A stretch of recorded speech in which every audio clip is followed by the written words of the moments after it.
Si pensamos en una de las agencias de inteligencia más poderosas del mundo, seguramente el FBI está en el primer puesto. Sin embargo, existe uno de los delitos más perfectos de la historia que ni siquiera ellos han podido resolver. Se trata de un asalto a un avión en pleno vuelo, supuestamente cometido por D.B. Cooper, quien el 24 de noviembre de 1971 pidió un rescate de $200,000 para después saltar del avión en pleno vuelo, tal como si hubiese salido de una película de acción. El caso está lleno de misterios que no se han podido resolver y que, por la gran intriga que esconde, es el único caso de piratería de aviación que jamás pudo ser resuelto por el FBI.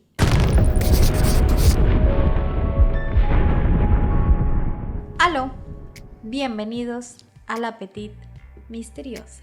El presunto culpable es conocido como D.B. Cooper, ya que utilizó el nombre de Dan Cooper para viajar en el avión. Sin embargo, las siglas que posteriormente le fueron dadas se debieron a una confusión en la información ofrecida por el FBI a la prensa. Aunque el caso actualmente es considerado como cerrado debido a la poca claridad de evidencia que existe, sigue siendo uno de los crímenes que más incertidumbre causan al público, principalmente porque aún no se sabe mucho sobre el delincuente. A lo largo de los años se continuó con la investigación, pero poco se sabe del secuestrador y todavía menos de su ubicación. Sin embargo, los últimos reportes realizados por el FBI mencionan que Cooper no sobrevivió al salto, ya que se descubrieron diversas pistas que dan indicio de que no logró su cometido. Pero a pesar de que el caso continúa investigándose hasta el 2016, la versión más aceptada es que Cooper murió después del salto. Pero para hablar del caso, debemos remontarnos al 24 de noviembre de 1971, un día de gracias que parecía común y corriente en Estados Unidos, pero que cambiaría totalmente por un vuelo que parecía perfectamente normal cuando el sospechoso Dan Cooper abordara el vuelo 305, un avión Boeing 227-100 que tenía como destino la ciudad de Seattle. La descripción de Cooper era la de un hombre de alrededor de 45 años con una altura promedio de 1.80 que vestía gabardina negra, un traje oscuro, camisa y corbata, además de gafas de sol y un alfiler sobre su corbata. Su vestimenta parecía normal. Sin embargo, muchos de los testigos argumentaban que quizás podría tratarse de un disfraz, ya que su cabello lucía sumamente brillante, tal y como si lo hubiese pintado, además de que su rostro parecía estar cubierto por maquillaje. Sin embargo, su aspecto no levantaba ningún tipo de sospecha y simplemente se sentó en el avión esperando. Ya en el vuelo, Cooper entregó un pequeño papelito a una de las azafatas del avión, quien creyó que se trataba de un número de teléfono, por lo que simplemente lo guardó. Le dijo que debía leer la nota, mencionándole que tenía una bomba a bordo del avión, y el mensaje mencionaba que quería que se sentara a su lado. En la nota, el asaltante pedía además como rescate un total de $200,000 y un par de paracaídas de emergencia, además de una explicación detallada de cómo debían entregarse los paracaídas, así como el uso de billetes sin marcas. La azafata entró a la cabina de vuelo para comunicarle al piloto sobre lo que estaba sucediendo. Recibió como indicaciones que debía sentarse al lado del hombre, siguiendo sus órdenes, para así comprobar si en realidad la bomba era real. La azafata logró ver el contenido del maletín, lo que parecía dinamita rodeada por cables, por lo que se percató de que en realidad la bomba sí era verdadera.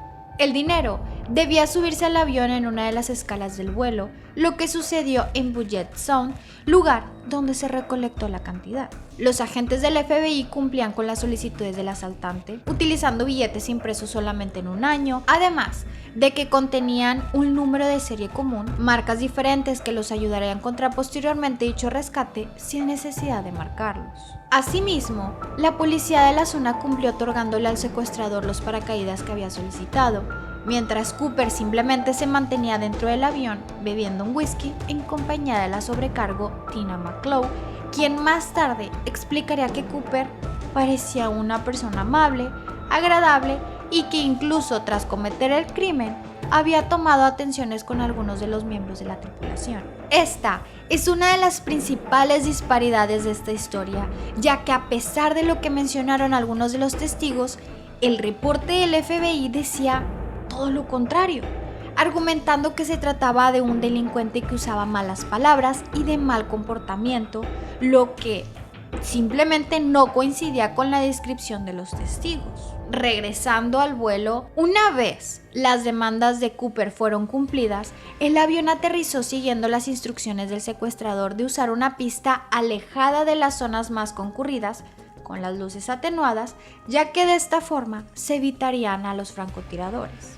Miembros del control de tráfico entregaron el rescate y los paracaídas a una sobrecargo, y luego de cumplir las demandas del secuestrador, Cooper terminaría liberando a los 36 pasajeros, manteniendo solamente a miembros del equipo del vuelo como el piloto, la azafata que lo estaba acompañando, además del primer oficial. Algo que desconcertó por completo al FBI era el número de paracaídas que había solicitado, ya que no pedía solamente uno para su uso personal, sino que había solicitado 4, y además lo acompañaban 4 miembros de la tripulación, por lo que, asumiendo que un paracaídas le pertenecía a Cooper, quizás utilizaría esa técnica como amenaza antes de recibir posibles intentos de truncar su asalto. En un principio, el FBI pensó que tenía cómplices a bordo del avión. Sin embargo, su técnica parecía sumamente improvisada, ya que nadie había intentado saltar en paracaídas desde un avión comercial para escapar con un montón de dinero cobrando a partir del rescate de su propio vuelo.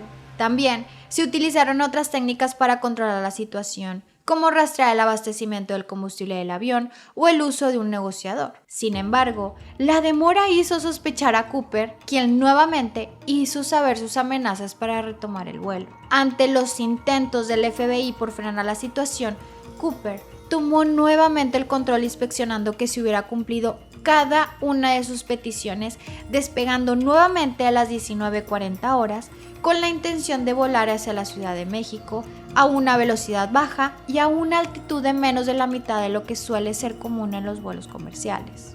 El capitán le recomendó tomar otras rutas volando hacia Nevada, y una vez emprendiendo el vuelo, Cooper pidió a la azafata que regresara a la cabina. Una vez hecho esto, la sobrecargo seguía observando detrás de la cortina que separaba a la primera clase, notando cómo el delincuente intentaba abrir la puerta trasera de la aeronave.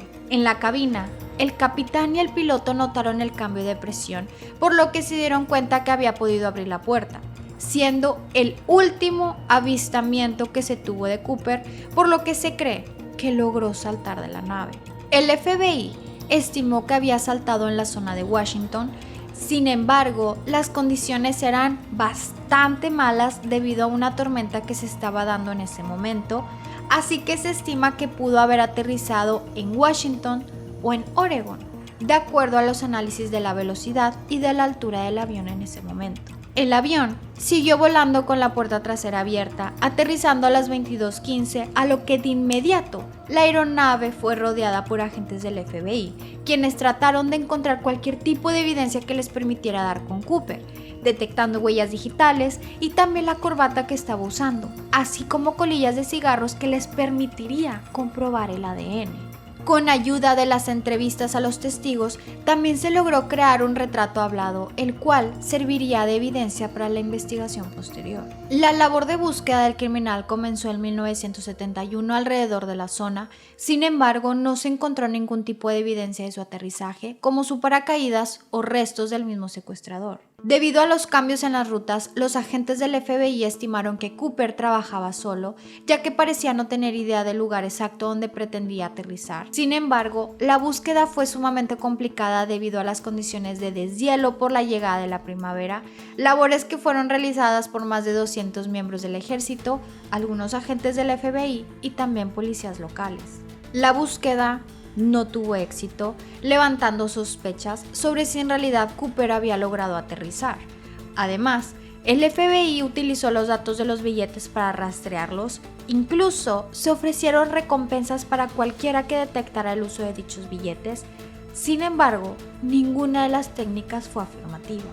Las técnicas hasta ese momento utilizadas por el FBI no tuvieron ningún resultado, Sin embargo, algunos años después, un cazador encontró unas instrucciones escritas en un letrero sobre cómo abrir la puerta trasera del tipo de avión que había sido secuestrado. Los análisis dieron como resultado que esa señal provenía de la puerta trasera del avión. Cercano a la zona, un niño de 8 años encontró cerca de $6,000, los cuales se habían utilizado para pagar el rescate del avión. Se procedió a analizar la nueva evidencia y algunos expertos determinaron que el dinero llegó a esa zona por acciones naturales y también por la construcción de bases que servían para navegar cercanas a la zona del río Washugal.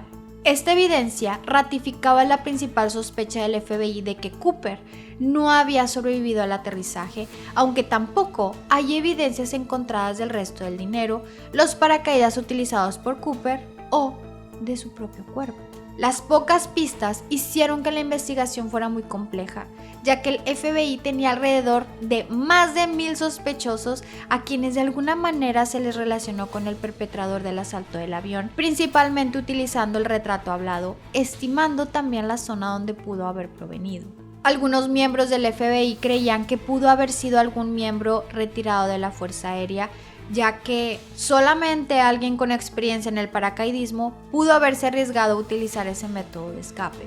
Entre los principales sospechosos a lo largo de la investigación destacan John List, un asesino en serie, quien tenía una complexión similar a la de Cooper, y Richard McCoy Jr., quien abordó un avión intentando realizar el secuestro de una aeronave, utilizando un modus operandi similar, amenazando con hacer estallar una granada. Este secuestro resultó exitoso. Sin embargo, el FBI logró encontrar la bolsa de dinero en su domicilio, llevando a juicio al personaje, siendo condenado a 45 años de prisión. La historia de este personaje también es interesante porque logró escapar de la cárcel en 1974, sin embargo, posteriormente fue capturado en Virginia. A este sospechoso se le vinculó al caso debido a que durante el interrogatorio no negó ser Cooper, hablando de él como si se tratase de un amigo. Sin embargo, se le descartó al comprobar las huellas digitales.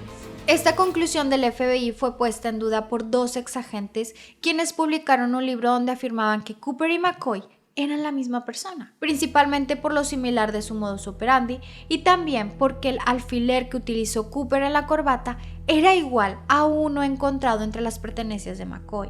Otro posible sospechoso era Dwayne Weber, personaje que supuestamente era Cooper, descubierto por una confesión hecha por su viuda llamada Joe Weber. Supuestamente, la mujer sospechaba por el pasado de su esposo en la Segunda Guerra Mundial, además de que presuntamente le había contado sobre una pesadilla en la que lograba saltar de un avión comercial. Adicionalmente, la viuda explicó que acudieron a unas vacaciones en 1979, donde su esposo recorrió el río. En él había logrado encontrar billetes. Sin embargo, los agentes determinaron que solamente era evidencia circunstancial, dejando de investigar el caso. Algo que sí podemos saber es que este caso seguirá siendo un misterio, pero que a pesar de lo remoto que es, el que se dé otra situación como esta cambió para siempre las medidas de seguridad utilizadas por las aeronaves en los vuelos comerciales, incorporando detectores de metal, cambios en los diseños de los aviones y nuevas normas de seguridad,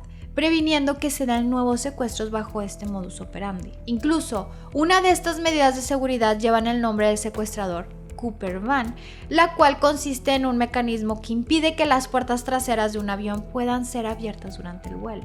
Las sospechas del aterrizaje fallido de Cooper se revivieron en el 2007, ya que el FBI dio a conocer parte de la evidencia en la que uno de los paracaídas que entregó la tripulación al secuestrador era falso y solamente se utilizaba para enseñar su uso. Este paracaídas no se encontró en el avión, por lo que se cree que Cooper lo utilizó fallando en su escape. El caso fue cerrado en el 2016, no porque se haya descubierto la verdad al 100%, sino que simplemente el FBI decidió abandonarlo para darle prioridad a nuevos casos. ¿Qué te parece esta historia?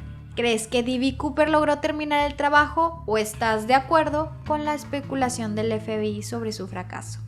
Déjamelo saber en los comentarios. Recuerda que subimos contenido cada semana, así que si te gustó el video, por favor no olvides de regalarme un like. Dale click al botoncito de suscribirse para que formes parte de nuestra comunidad misteriosa y también activa la campanita de notificaciones para que YouTube te avise cada vez que yo subo un nuevo video. Si llegaste hasta aquí, muchas gracias por ver. Nos vemos en el siguiente video. Bye.